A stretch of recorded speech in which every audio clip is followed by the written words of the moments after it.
It has been a wretched week. And what do you do when you have a week like that? Make it even more wretched, apparently. This is Wretched Radio with Todd Friel. Yep, this guy again. I finally bothered to figure out his name, by the way. It's Todd Friel. And I promise I didn't just figure that out right now because the intro guy said so. Speaking of the Ark. Oh yeah, right. Speaking of the Ark, this video is called The 7 Best Arguments for a Global Flood. Now, anyone who's been around for a while knows I've addressed a lot of arguments for the global flood. Mostly from Kent Hovind or John Pendleton, but I repeat myself. But those arguments, no, forget those arguments. They're like 20 years old, 30, 40, 50 years old. They suck, they've been debunked, nobody cares about those anymore. We're in 2021 now. The arguments have changed. Okay, that old Kent Hovind stuff, that's just the dawn of creation science. That was when they were first dipping their toe in the water, they were trying things out, seeing what works. It turned out absolutely none of it worked. But now, 20 years later, the field's moved on, okay? This ain't your grandma's creation science no more. Although Todd Friel does look kind of like my grandma. But that's beside the point, okay? Stop with the insults. Be mature. This is Wretched Radio, Answers in Genesis. Currently, thousands of people walking through a recreation of Noah's Ark. It is a magnificent museum. There is absolutely no reason for me to state my opinion on this, is there? Just keep going. Because that's what it is. It's not like some sort of theme park. It's a museum. Tons of teaching. Please go with your family. I would if I was in Kentucky, even with my family. I mean, my 6-year-old daughter would probably just get a kick out of it. I don't think she's dumb enough to fall for any of it. But what reason do I have to go to Kentucky? If I ever wind up in the area, it's top of my list. And then get up to the Creation Museum a little further north. I promise this whole thing is not just him shilling for Ken Ham's tourist attractions. Spend a day at each, and you will be more edified, and you will be more secure in your knowledge. Edify, to instruct or benefit, especially morally or spiritually, uplift. And you'll be more secure in your knowledge. So what, I'll feel more spiritual and less insecure about believing what I believe? Okay, that's not quite my idea of what a museum's for. I wouldn't think the idea is to feel more secure in what you think you already know. You would think the idea is to add to your knowledge, to improve your existing knowledge, not just to make yourself feel a little more secure about whatever you think you already know. I don't know, maybe I'm being too nitpicky there. Maybe I'm interpreting that uncharitably. But I gotta say, I've been real into Wretched over the past couple months. I've been watching a lot of these videos. I feel like I'm kind of getting a read on the attitude of this Todd guy. Actually learning new stuff doesn't seem like much of a priority for him. It's mostly just, believe stronger, and then once you've done that, believe more stronger. Genesis has a lot of answers. And that's pretty catchy. Genesis has a lot of answers. We could work with that. How is that catchy? This book is very informative. That's catchy. I could use that. So the other night, I'm reading Answers Magazine. Well, there's your problem. This is a great magazine to get for you and your family, especially if you are at all interested in science stuff at all.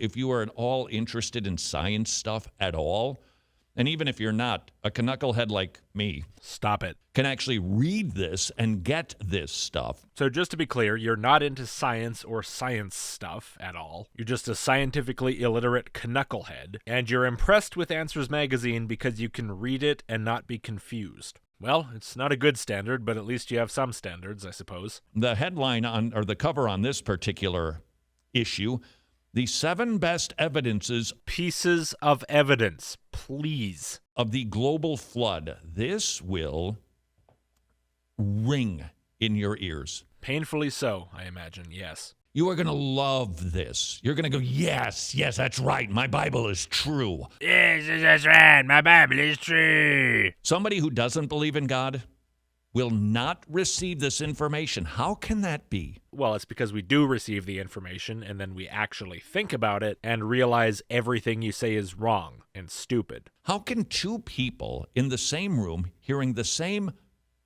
evidence Thank you. come up with such radically different conclusions? Many reasons. Maybe one person has a preconceived notion that they want to support, such as, that story they heard when they were kids about the animals in the boat. And aside from that, maybe one person has a lot of different information from the other person. Maybe one person has a broader base of knowledge, a broader context into which to fit the new information. Maybe the other person has a bad habit of taking things as individual standalone facts that don't fit into the rest of reality. We could come up with many more reasons, but, that's just a few examples I've come up with. Obviously, none of them apply to this situation. That is the moral to this 7-point story. The moral of the story is, how could two people look at the same piece of evidence and come to different conclusions? ?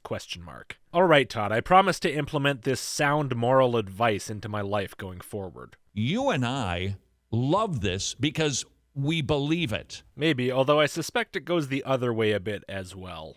The world who does not believe, they cannot receive it. No, I'm pretty sure there are plenty of atheists who could fall for it. It's kind of annoying, though. We're talking about it and which people can believe it and which people can't believe it and why, and we haven't even started talking about what it is yet. Now, of course, people who watch this kind of stuff regularly can probably figure out at least some of what it is. I'll give you a hint. We're not dealing with the top of the barrel here. It's staggering to me. It's just amazing to me when you hear a scientific scoffer say, well, the world being covered in water, that's ridiculous. The world being covered in water, that's ridiculous. How is it ridiculous? As a claim, it's plausible enough that at some point in the Earth's history, maybe the entire Earth was covered in water. Before we had any understanding whatsoever of geology, it would have been possibly even plausible to think it might have happened within human history. You wouldn't think it did happen, but you wouldn't necessarily laugh it out of the room, right? Dismiss it completely out of hand. I went through a period recently of several years where there was just too much stress in life to spend a lot of time reading. And within the last year or so, I've really picked it up again. I used to read a lot. And then for like 4 or 5 years, it was just less and less and less. The last year before I moved, I probably only read 1 book in the whole year. And I really regretted that. It felt like wasted time. It felt like time not improving my understanding of the world. And obviously, I feel like not spending a lot of time improving that also leads to not getting a lot of improvement in the channel. Not really moving forward that much. So that wasn't very nice. But I just couldn't bring myself to do it more. I just didn't have the mental energy. But now all the time in the evenings where I used to wind down by watching TV or movies or YouTube or whatever, or playing video games, I've been spending reading instead. I've been just blasting through books. I've got that passion back finally. I probably read about 20 books in the past 3 months, which for me is pretty good. Sorry for the tangent, but the point is, one of the books I've read very recently is Kip Thorne's Black Holes and Time Warps, which is primarily about the history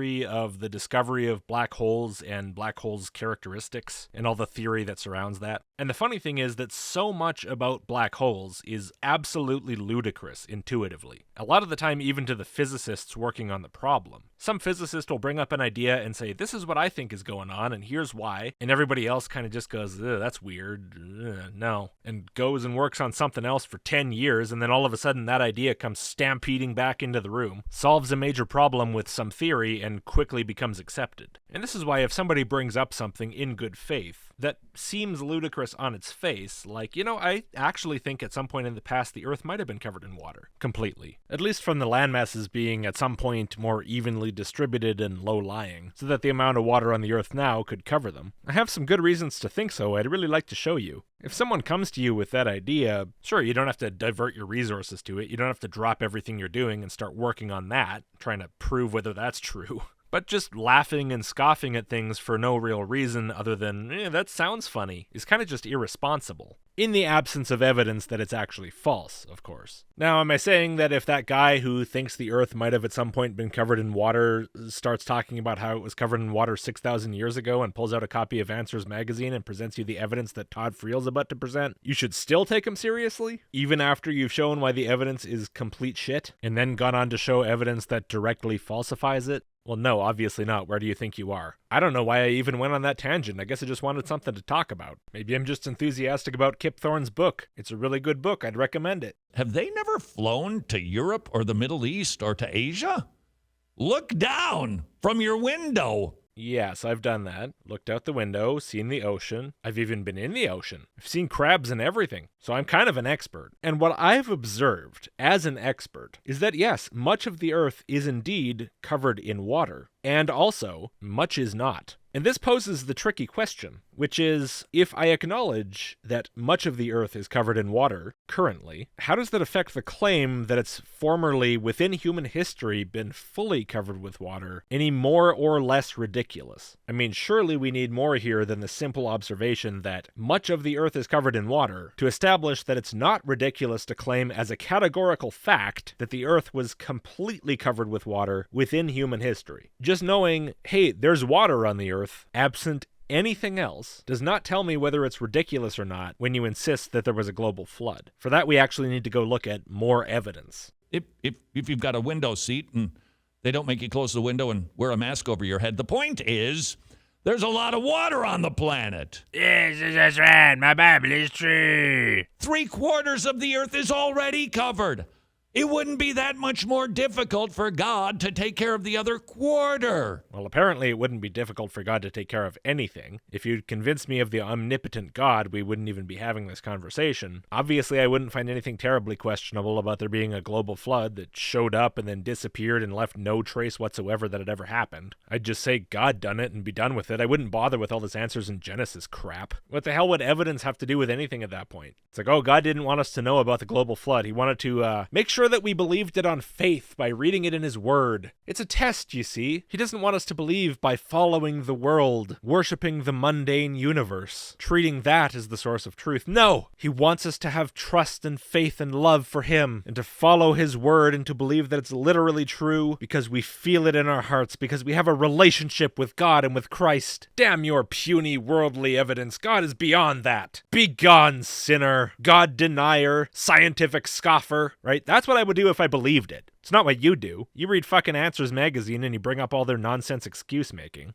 I don't know why. It kind of seems to go against the whole idea of a religion, to be honest. Kind of seems like you're just dumping the religion's ass in favor of some half-assed fake science. You're desperately hobbling along behind the scientific scoffers, trying to prove to them that you measure up instead of just having confidence in your own beliefs. I don't know why that's preferable. Like, I gotta be honest, ever since I started this channel, that's probably been the most confusing thing to me. The way that you people always bend the knee to science. You implicitly acknowledge that science is superior to anything religion has to offer. You make belief in the religion, in the omnipotent God who could do anything you wanted, any way he wanted, with or without leaving evidence of it, conditional on science, right? It's valid because there's supposedly evidence of it. Yeah, and so if there wasn't, it wouldn't be valid? That must be the case because apparently it matters that there's evidence. Apparently this is important. That's why you keep making videos trying to establish it. See, even though you do it really poorly and you don't really care about getting it right, you're still declaring the power of science, as opposed to religious thinking.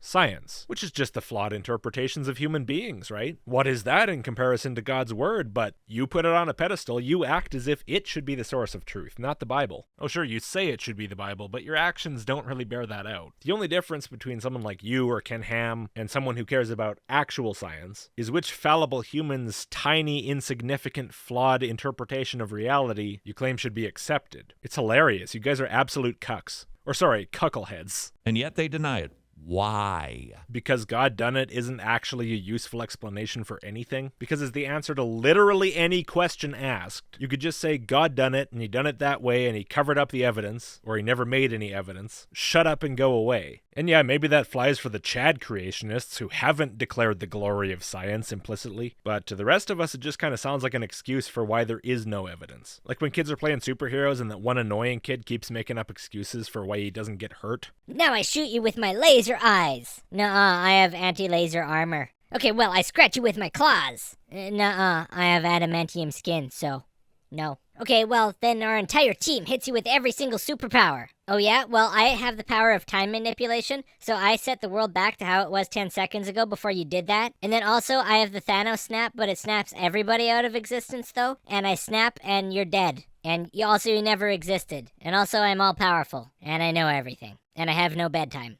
To the evidence we go, courtesy of Answers magazine. Number 1, marine fossils high on mountains. Did you know that? Yeah, I'm pretty sure I learned that in like grade 3. There are marine fossils. They should be in the water way down below, and yet they're on top of the mountains. Are you surprised, audience? I told you not to expect the top of the barrel, but no, you just wouldn't listen. I mean, how far back are we going here? We're talking about stuff that might have been seen as confusing in, the 1950s? Plate tectonics has been pretty much accepted, roughly speaking, since, the 60s. Why are we acting surprised by this? What? The Rockin' Mountains wasn't always a mountains?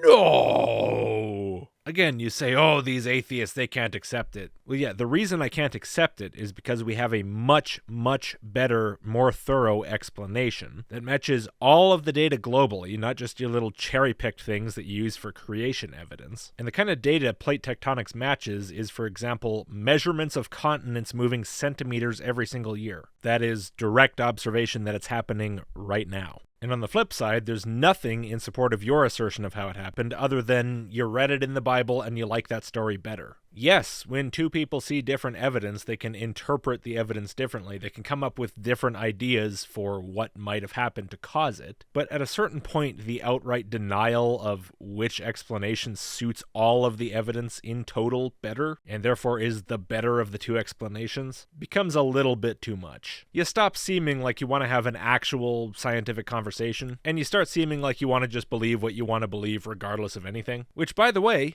is fine. Go. Do. Have fun. Why do you feel this need to pretend it's something else? Why do you feel like you have to pretend that you care about science and evidence? Just have some self-respect. Own your beliefs. Be a Christian, believe on faith, and just say, yeah, you're goddamn right, that's what I'm doing. I'm not into this science stuff. You have a philosophical difference. Whether anyone thinks your reasons are good or not doesn't matter. You can be different. You can have a different idea. It's okay. Everyone does it, believe it or not. Just instead of adhering to your own personal beliefs that have nothing to do with science, but then desperately insisting that you're adhering to science that you don't care about, just adhere to your own beliefs and say, I don't give a damn about your stupid science beliefs. These are my beliefs. Fuck off. It's fine. There's nothing wrong with doing that. Objectively, anyway. I mean, obviously from my position, I see something wrong with it, but I'm not you. You don't have to impress me. Just like I don't have to impress you when I say I don't give a damn about your stupid faith crap, this is what I believe. If you did that, I'd still make fun of your opinions, but you as a person would at least be a little bit more respectable. Regardless of philosophical differences, I always appreciate a good fuck you attitude. There's not nearly enough of that in the world today. Go figure. From the magazine, fossils are one of the best evidences of a global flood,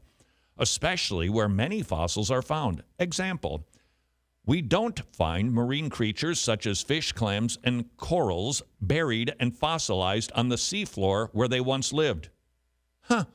Instead, we find most of them buried in a sedimentary rocks on the continents, even on high mountains. Yeah, you would expect to find them on the seafloor where they once lived, which is now at the top of the mountain. That's the seafloor they lived on. Now, if you're talking about them living on the seafloor they didn't live on, which is the current seafloor, no, you wouldn't expect that at all. Mountains are not made of current seafloor. Or if you want to be really accurate, I don't even think they're made of seafloor at all. If when we say seafloor, what we mean is the actual oceanic crust that's created and destroyed every couple 100 million years at most. It's more sediment from the seafloor, and maybe the occasional chunk of actual seafloor in there somewhere, but not mostly, right? So let's take the Himalayas. The Himalayas are a very famous one where marine fossils are found in sedimentary rocks, high up on mountains. So imagine what happens here. You have the Indian plate moving towards the Eurasian plate, right? India's barreling straight towards Tibet by geological standards. And while this is happening, there's ocean floor between the two continents, and there's getting to be less and less space for it, right? The Indian plate keeps getting closer to the Eurasian plate. Now, what happens when oceanic lithosphere and continental lithosphere come together is the continental one is way more buoyant than the oceanic one. And so the oceanic lithosphere subducts. This is what I mean about it being created and destroyed. When continental plates move apart, new ocean floor is created and spreads. When they push together, ocean floor is subducted and destroyed. So now you have this ocean floor being scraped along the bottom of the Eurasian plate. And what do you find on the ocean floor? If you've been to the ocean, you know, you find lots and lots of sediment. So as this ocean floor is being forced under the Eurasian plate, the continent is basically acting as a big scraper, scraping up all of the sediment into a big pile called an accretionary prism at the boundary. And as the ocean between the two continents gets smaller and smaller and there's less and less space for all that sediment is piling up and up and up and up. And so finally, when the plates actually fully collide into each other, and in this case, the Indian plate kind of gets pushed under the Eurasian plate a bit, but either way, they both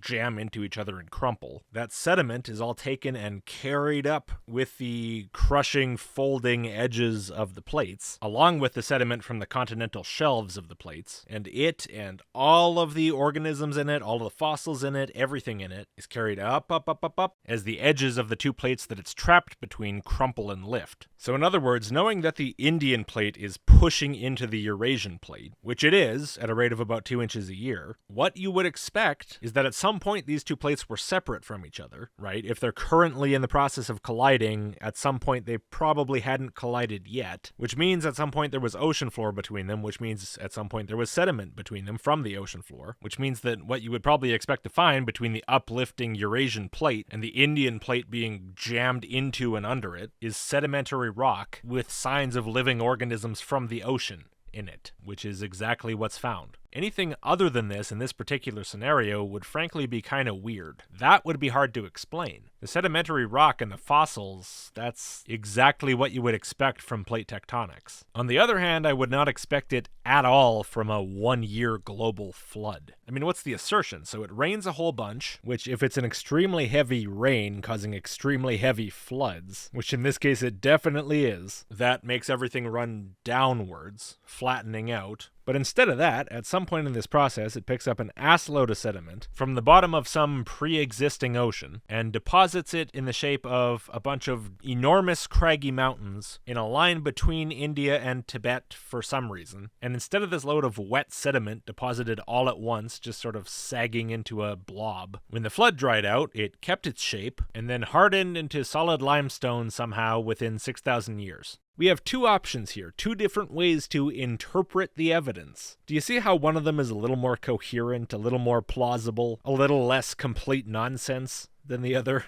No, you don't. Of course you don't. Why do I ask? But for any honest listener or one who might actually be interested in science-type stuff, it's clear to see just from this that plate tectonics is already more sensible as a starting point. And as you add more details on top, that's not going to change. In fact, the funny thing about real science versus fake science is that the more details you try to explain through a really good theory in real science, the better it looks, not the worse. Of course, some detail can come along that doesn't fit the theory, and then you have to modify or replace the theory, sure. That's the nature of science. If that wasn't a possibility, it wouldn't be scientific. But for current observations at the level of very fine detail, plate tectonics is spectacular, whereas flood geology immediately fails as soon as you venture outside the circle of the few little details picked out by Ken Ham. Whether plate tectonics stands the test of time in precisely its current form with no modification, which is highly unlikely by the way, or if it's tossed out altogether and completely replaced by something else, which is also unlikely in the extreme, it will always be the superior theory if you choose between that and flood geology, because its ability to explain what it sets out to explain is far better suited to the actual observations of geologists in detail than flood geology frankly even tries to be, because the purpose of flood geology is not to explain.